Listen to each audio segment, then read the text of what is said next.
మన భారతదేశంలో ఉన్నటువంటి అజ్మేర్ దర్గా గురించి బహుశా మీలో చాలా మందికి తెలిసే ఉంటుంది. ఈ దర్గా యొక్క ప్రత్యేకత ఏంటంటే ముస్లింలతో పాటు హిందువులు కూడా ఈ దర్గాకు వెళ్తూ ఉంటారు. అంతేకాదు ప్రపంచవ్యాప్తంగా చాలామంది సెలబ్రిటీస్, చాలామంది ప్రముఖులు కూడా ఈ దర్గాకు చాదర్ పంపిస్తూ ఉంటారు.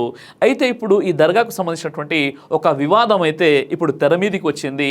ఆ విషయాన్ని మనం కూలంకషంగా తెలుసుకునే ప్రయత్నం చేద్దాం. రాజస్థాన్లోని అజ్మేర్లో ఉన్నటువంటి ఖ్వాజా మొయినుద్దీన్ చిష్టి దర్గాను శివాలయం పైన నిర్మించారంటూ 2024 సెప్టెంబర్లో హిందూ సేన అనే సంస్థను నిర్వహించేటటువంటి విష్ణు గుప్తా అనే వ్యక్తి కోర్టులో ఒక పిటిషన్ వేశారు.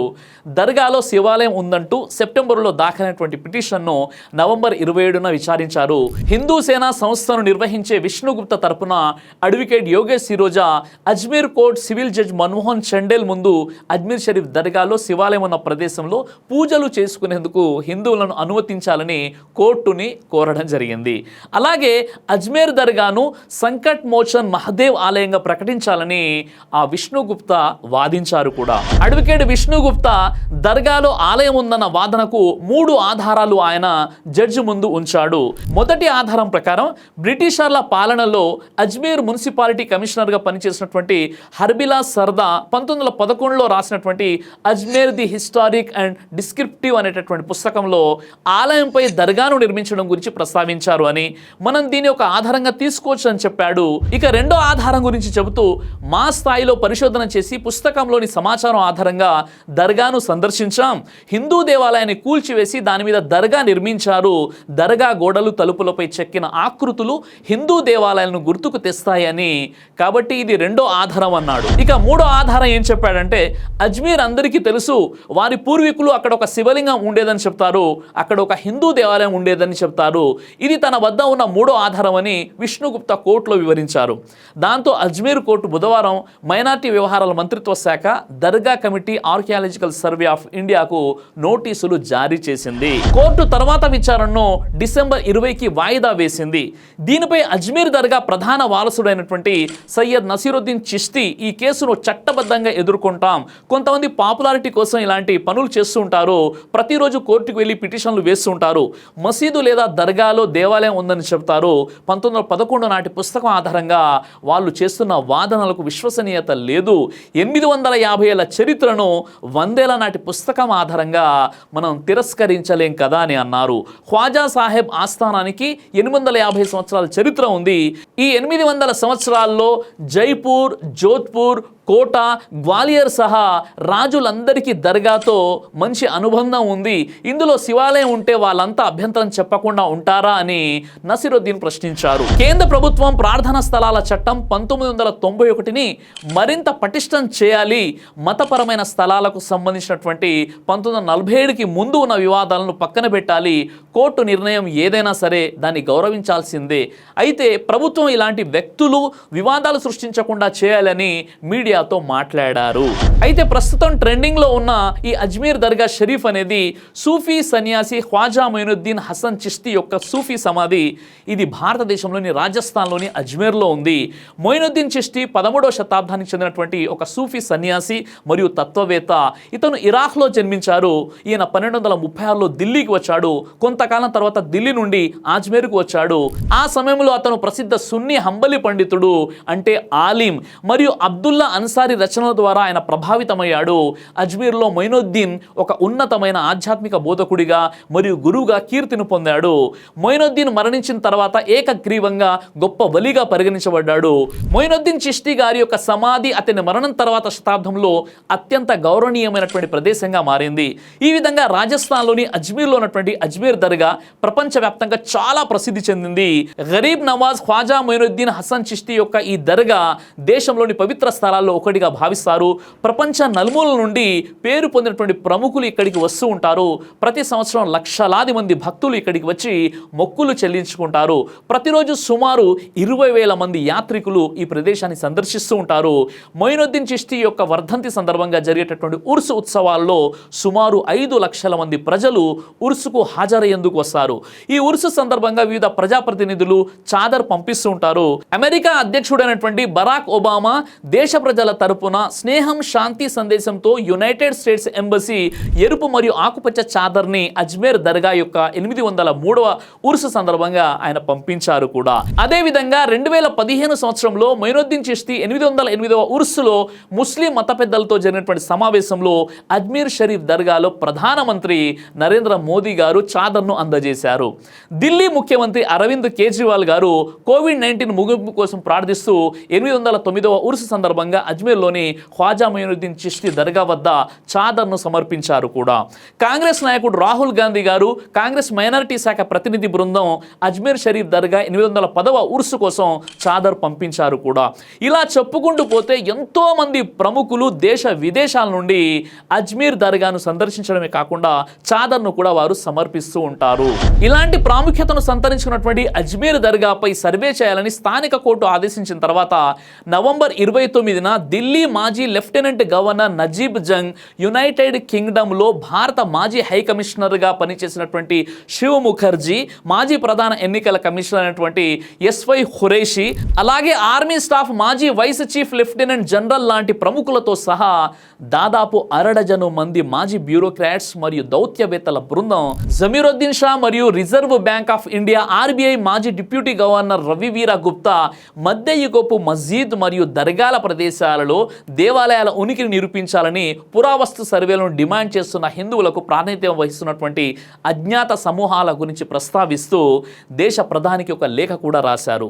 ఇది ఒక సైద్ధాంతిక దాడి అని విమర్శిస్తూ ఇలాంటి చట్టవిరుద్ధమైన మరియు వినాశకరమైనటువంటి కార్యకలాపాలను ఆపడానికి జోక్యం చేసుకోవాలని ప్రార్థనా స్థలాల చట్టం యొక్క స్పష్టమైనటువంటి నిబంధనలు ఉన్నప్పటికీ కోర్టులు కూడా ఇటువంటి డిమాండ్లపై అనవసరమైన శ్రద్ధతో మరియు తొందరపాటుతో స్పందిస్తున్నాయని ఆ లేఖలో వారు పేర్కొన్నారు. దర్గాపై సర్వే చేయాలనే ఆదేశం భారతదేశం యొక్క నాగరిక వారసత్వంపై దాడి అని, ఈ పని అందరూ కలిసి ఉండాలని దేశం యొక్క ఆలోచనను వక్రీకరిస్తుందని, ఇలాంటి అన్ని చట్టవిరుద్ధమైన వినాశకరమైనటువంటి కార్యకలాపాలను మోదీ మాత్రమే ఆపగలడు అని గతంలో ఖ్వాజా మొయినుద్దీన్ చిష్తి వార్షిక ఉర్సు సందర్భంగా మోదీ గారే స్వయంగా చాదర్లు పంపినటువంటి విషయాన్ని ఆ లేఖలో వారు గుర్తు చేస్తూ మరి రాశారు.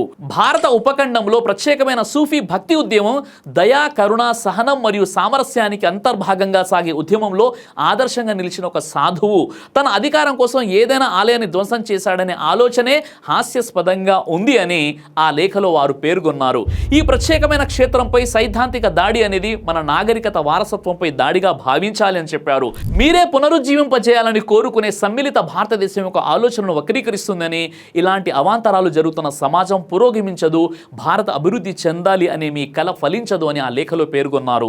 గత దశాబ్దంలో హిందువులు, ముస్లింలు మరియు క్రైస్తవుల మధ్య సంబంధాలు భారతదేశంలో దెబ్బతిన్నాయని, మైనారిటీ కమ్యూనిటీలలో తీవ్రమైనటువంటి ఆందోళన మరియు అభద్రతా భావం ఏర్పడిందని ఆవేదనను వారు వ్యక్తం చేశారు. అయితే గత 10 సంవత్సరాలలో రాష్ట్ర ప్రభుత్వాలు మరియు వారి పరిపాలనా యంత్రాంగాల పక్షపాత పాత్రను పోషిస్తున్నాయని ఈ విషయం స్పష్టంగా కనిపిస్తుంది. గతంలో ఇలా జరగలేదు అని ఆ లేఖలో వారు రాశారు. గోమాంసం తీసుకువెళ్తున్నారనే ఆరోపణలపై ముస్లిం పురుషులను బెదిరించిన ఘటనలు ఏకంగా వారి ఇళ్లలోనే కొట్టి చంపడం వరకు పెరిగాయి.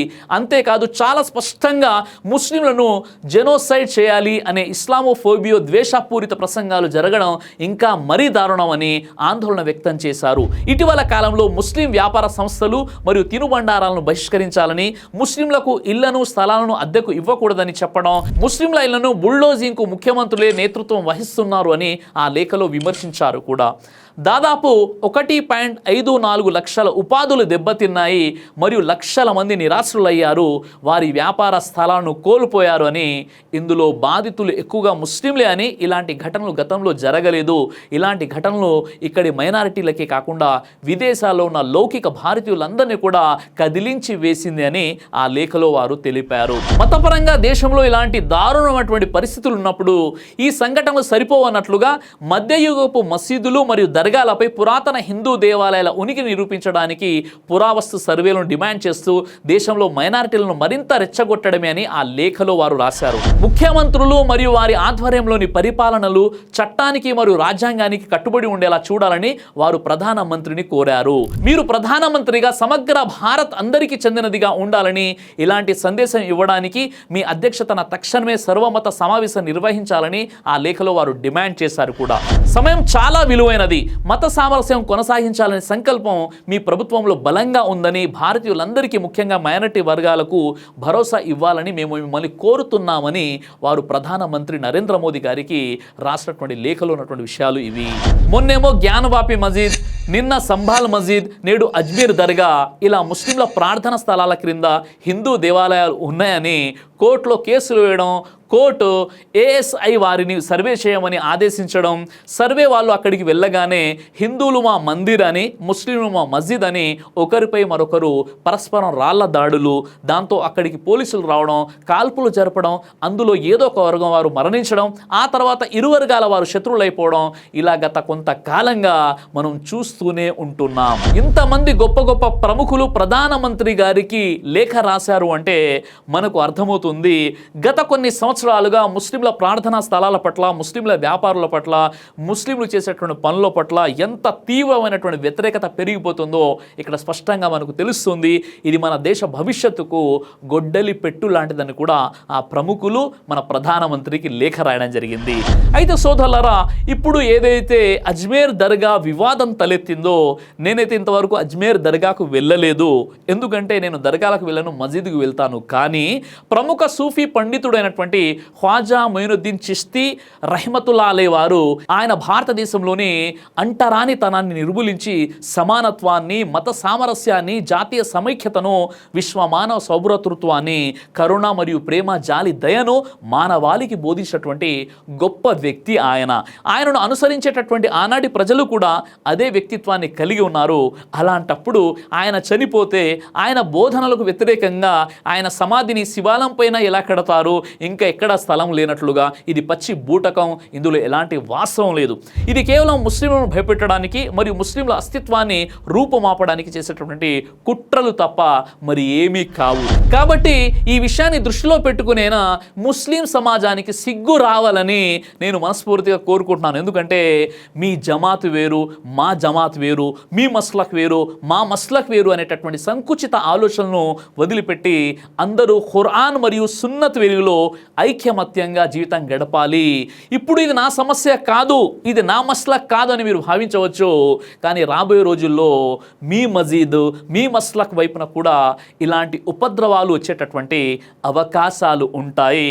కాబట్టి ఈరోజు ముస్లిం సమాజానికి కావాల్సినటువంటిది ఏంటంటే మస్లకులు, జమాతులు వీటన్నిటిని కూడా పక్కన పెట్టేసి మనమంతా ఐక్యమత్యంగా మన హక్కుల కోసం మనం పోరాడనంత వరకు ఇక మన ఉనికిని మనం కాపాడుకోలేము. మరోవైపు నేను నా దేశం యొక్క హిందూ సోదరులతో కోరుకునేది ఏంటంటే ఒక్కసారి మీరే ఆలోచించండి. మనం ఎప్పటి వరకండి ఇంకా మసీద్ అని, మందిర్ అని గొడవలు పెట్టుకుంటూ ఉందామా, లేదా మనం కలిసికట్టుగా ఐక్యమత్యంగా ఉండి మన దేశాన్ని పురోభివృద్ధి వైపునకు తీసుకువెళ్దామా? మీరే ఆలోచించండి. మీరే మంచి పద్ధతిలో సంస్కారవంతంగా నాకు మీ కామెంట్ని చేరవేయండి. జై హింద్. దైవ ప్రవక్త ముహమ్మద్ సల్లల్లాహు అలైహి వసల్లం వారు తెలియజేశారు, కడుపుకు సంబంధించినటువంటి అన్ని రకాల వ్యాధులకు అద్భుతమైనటువంటి ఔషధం తల్బీనా. ఇది దైవ ప్రవక్త వారి సున్నత్, మంచి ఆహారం, ఇమ్యూనిటీ బూస్టర్, ఇందులో షిఫా ఉంది. ఇది మంచి ఔషధంగా కూడా పనిచేస్తుంది. కాబట్టి పిల్లలు అయినా పెద్దలు అయినా ఎవరైనా దీనిని ఉపయోగించవచ్చు. అలాగే ఖురాన్లో దైవం తెలియజేశాడు, తేనెలో మీకు స్వస్థత ఉంది అని. కాబట్టి స్వచ్ఛమైనటువంటి ఫారెస్ట్ హనీ కోసం మీరు సంప్రదించండి. అలాగే పురుషుల కోసం ప్రత్యేకంగా తయారు చేయబడినటువంటి షాహీ హల్వా, ఇది లైంగిక సమస్యలను దూరం చేసి శృంగార సామర్థ్యాన్ని పెంచుతుంది. మీ దాంపత్య జీవితంలో మంచి అనుభూతినిస్తుంది. ఇందులో ఎలాంటి సైడ్ ఎఫెక్ట్స్ లేవు. ఇది కంప్లీట్గా హెర్బల్ ప్రొడక్ట్స్తో తయారు చేయబడినటువంటిది. కాబట్టి స్క్రీన్పై కనిపిస్తున్నటువంటి ఈ నెంబర్స్కి కాల్ చేసి మీరు ఇప్పుడే ఈ ప్రొడక్ట్స్ని ఆర్డర్ చేసుకోవచ్చు. కొరియర్ ఫెసిలిటీ కూడా ఉంది. ఆలస్యం ఎందుకు, వెంటనే ఆర్డర్ చేయండి.